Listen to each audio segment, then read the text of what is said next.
어저께 저희가 말씀을 나눴었죠. 스룹바벨에 의해서 예루살렘 성전이 재건이 됐습니다. 그리고 에스라에 의해서 율법이 회복이 되고 있었어요. 하나님의 말씀이 회복이 되고 있었어요. 곧 하나님께 드려지는 예배가 온전히 다시 회복이 되고 있는 상황이었습니다. 그런데 성벽이 없었어요. 예루살렘 성전을 둘러싸고 있는 성벽이 허물어져 있었습니다. 그래서 외부의 세력이 계속 악한 세력들이 공격을 해오죠. 예배를 드리지 못하게 공격을 해온 거였습니다. 그래서 느헤미야가 그 외부의 악한 세력들의 공격을 막기 위해서 온전한 예배를 하나님께 올려드리기 위해서 성벽 재건을 위해서 주전 445년에 3차 포로귀환을 합니다. 그리고 성벽을 재건하는 말씀이었어요.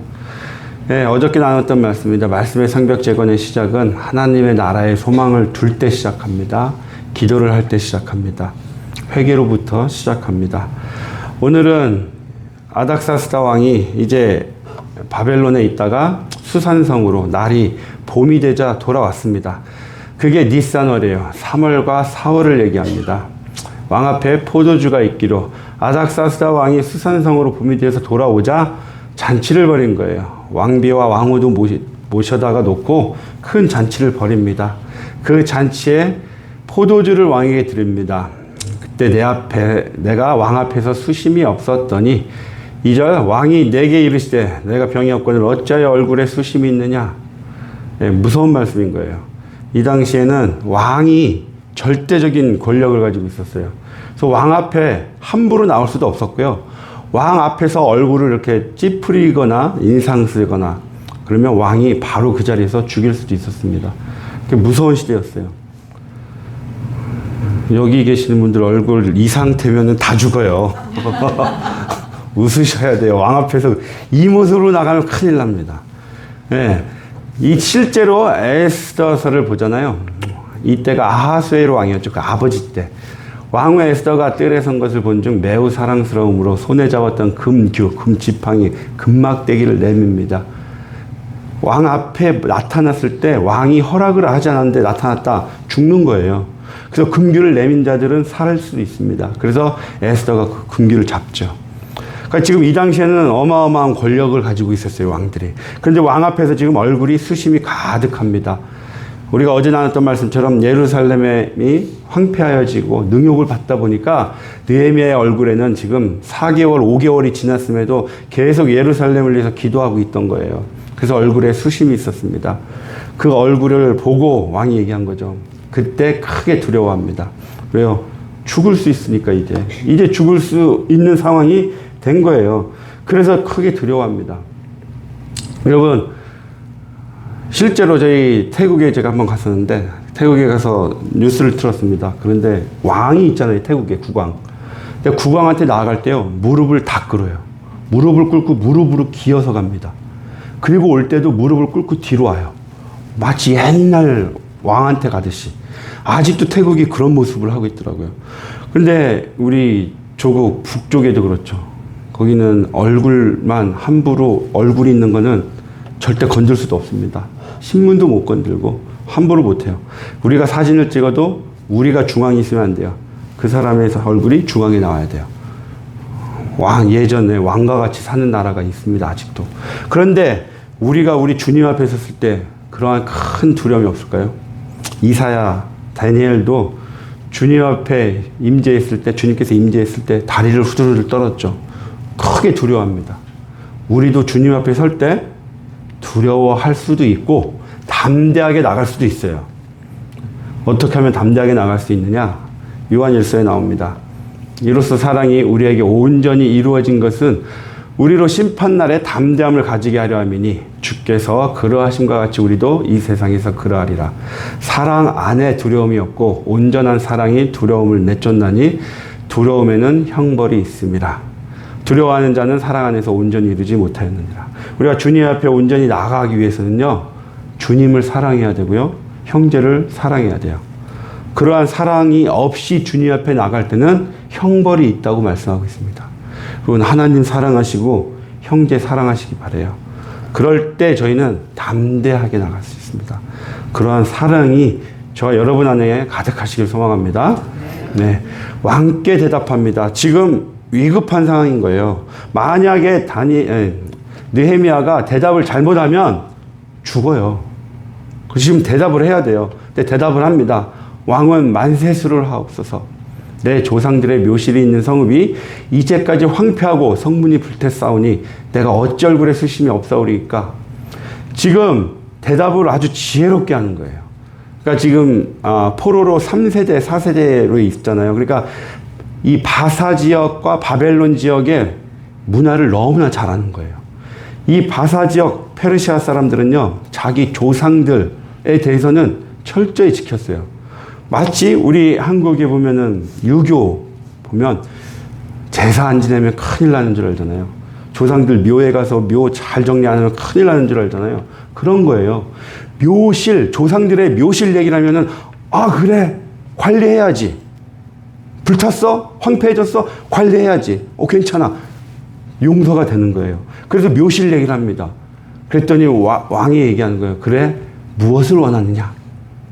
그때 내가 곧 하늘의 하나님께 묵도합니다. 그래서 묵도하다는 단어가요, 간절히 간청한 거예요. 이 잠깐 사이입니다. 왕이 물었을 때 왕께 대답을 딱 했어요. 그리고 왕이 또 물었습니다. 내가 무엇을 원하느냐? 그 잠깐 사이에 주님께 간절하게 아주 깊게 묵도하는 거예요. 기도하는 거예요. 주님 도와주시옵소서. 도와주시옵소서. 기도하는 느헤미야는요, 기도가 삶이 되었어요. 보세요. 지금 12월부터 지금 3월, 4월까지 4개월, 5개월 동안에 계속해서 예루살렘을 두고 기도합니다. 쉬지 않고 기도해요. 그러면서 지금 짧은 시간 어떻게 해야 될지에 대해서도 주님께 기도하는 거예요. 우리 앞으로 뭐 어떤 결정이 있을 때 기도하시나요? 주님께 하루하루 매일매일 기도하시나요? 여쭙나요? 느헤미야는 그 작은 순간 작은 하나하나라도 다 기도하는 것이 삶에 뱄기 때문에, 습관이 되었기 때문에 삶의 일부라는 거예요, 완전. 그래서 그 순간에 기도를 합니다.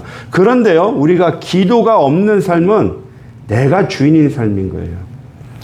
기도라는 것은 내 안에 있는 것을 빼는 거잖아요. 내 자아를 빼는 거예요.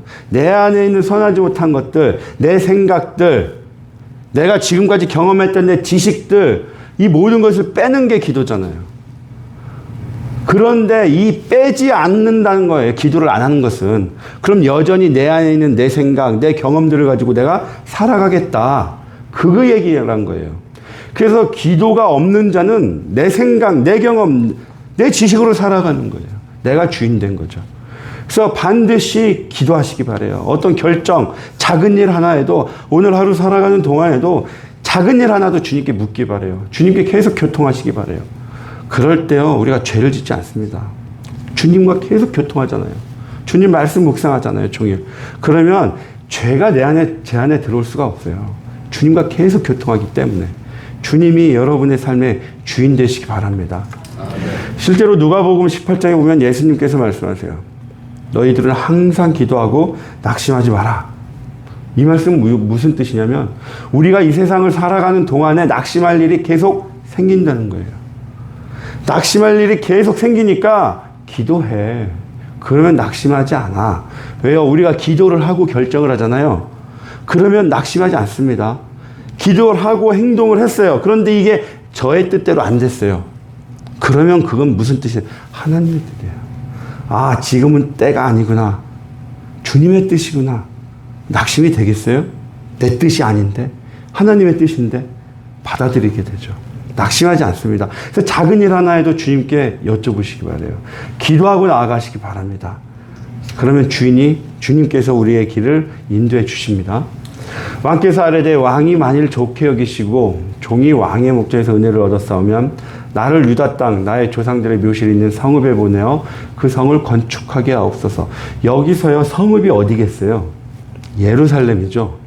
그런데 예루살렘이라고 4절에서도 얘기 안 해요. 5절에서도 예루살렘이라는 얘기를 안 합니다. 성읍이라고 표현을 해요. 왜 성읍이라고 표현을 했냐면, 그 앞에 있는 에스라서 4장을 보잖아요. 왕이 아닥사스다 왕입니다. 에스라 시대에는 아하스웨로 왕이었는데, 여기서는 지금 4장 17절에서는 아닥사스다 왕이에요. 왕이 방백 르흠과 서기관 심세와 사마리아에 거주하는 그들 동관들과 강 건너편, 지금 강 건너편은 유프라테스 강입니다. 유프라테스 강 건너편이니까 페니키아, 두로, 시돈, 시리아 아래 있는 암몬, 모압 이 지역을 얘기하는 거예요. 유프라테스 강 남쪽에 있는 나라들, 사마리아도 포함되겠죠. 그래서 르흠, 심세 이들은 다 사마리아에 있는 자들입니다. 이들이 아닥사스다 왕에게 조서를 올린 거예요. 그러면서 그들이 지금 반역을 꾀하고 있습니다. 그들이 성벽 재건하는 것을 막아야 됩니다. 라고 19절 보세요. 항상 패역하고 반역하는 일을 행하였으며 옛적에는 예루살렘을 다스리는 큰 군왕들이 있어 강 건너편 모든 땅이 그들에게 조공과 관세와 통행세를 다 바쳤도다. 이제 너희는 명령을 전하여 그 사람들에게 공사를 그치게 하여 그 성을 건축하지 못하게 하라. 그 전에 이미 느헤미야가 성벽 건축을 위해서 내려오기 전에 이미 이러한 일들이 있었던 거예요. 성벽 재건을 하려고 했었어요. 그런데 사마리아에 있는 방백들이 방해를 한 겁니다. 그래서 중단을 시켰어요. 아닥사스다 왕이 이미 한번 과거에 중단을 시켰던 적이 있는데 지금 느헤미야가 왕에게 저 지금 예루살렘 성벽을 재건하러 가야 되겠습니다 하면 왕이 내가 분명히 중단을 시켰는데 라는 생각을 하는 거예요. 그래서 지금 느헤미야는 예루살렘이라는 얘기를 한마디 안 해요. 그냥 성읍, 죄성읍으로 가겠습니다 라고 얘기하는 거예요. 그때 왕후도 왕 곁에 앉아 있었더라. 왕이 내게 이르시되 내가 몇 날에 다녀올 길이며 어느 때 돌아오겠느냐 하고 왕이 나를 보내기를 좋게 여기심으로 내가 기한을 정하고, 느헤미야가 내가 기한을 정합니다. 왕이 기한을 정하는 게 아니에요. 지금 느헤미야가 정해요. 지금 완전히 하나님께서 역사하신 거죠. 내가 또 왕에게 아뢰되 왕이 만일 좋게 여기시거든 강 서쪽 총독들 사마리아 지역이죠. 내리시는 조서를 내게 주사 그들이 나를 용납하여 유다에 들어가기까지 통과하게 하시고, 이 당시 바사 시대 페르시아 시대에는요 함부로 통행할 수가 없었어요. 이 지역에서 다른 지역으로 갈 때는 항상 왕의 통행증이 있었어야 돼요. 왕의 직인이 찍힌. 그래야지 통과가 됩니다. 특히 느헤미야 같은 경우에는 포로 세대예요. 그래서 포로 세대의 신분이었기 때문에 특히나 더 필요했습니다. 그리고 이미 사마리아 지역에서 방해를 하고 있는 것을 알고 있었잖아요. 그래서 왕의 직인이 찍힌 조서를 가지고 통행증을 가지고 가야 되는 거예요. 그래서 8절 보세요. 또 왕의 살림 감독 아삽에게 조사를 내리고 그가 성전에 속한 영문의 문과 성곽과 내가 들어갈 집을 위하여 들보로 쓸 제목을 내게 주게 하옵소서 하며 내 하나님의 선한 손이 나를 도우심으로 왕이 허락하고. 자, 기도하는 느헤미야는요 위기를 기회로 바꿨습니다. 지금 죽을 수 있는 상황이었어요. 그런데 주님께서 주신 지혜를 덧입어서 대답을 합니다. 주님께서 하셨죠. 주님께서 기회로 바꿔주신 거예요. 여러분, 내 삶이 지금 나에게 어떤 고난과 어려움이 있으세요? 위기가 있으세요? 기도하세요. 기도하시면 주님께서 나에게 임한 시련과 환난들을 기회로 바꿔주신다는 거예요. 악을 선으로 바꿔주신다고 말씀하고 계십니다. 성경에 그러한 인물들이 있었잖아요. 요셉을 보세요. 보디발의 집에 갔을 때 형통하게 됩니다. 감옥에 갇혔는데 형통하게 돼요. 다니엘을 보세요. 사자굴에 들어갔죠. 그런데 그곳에서 구원을 받습니다.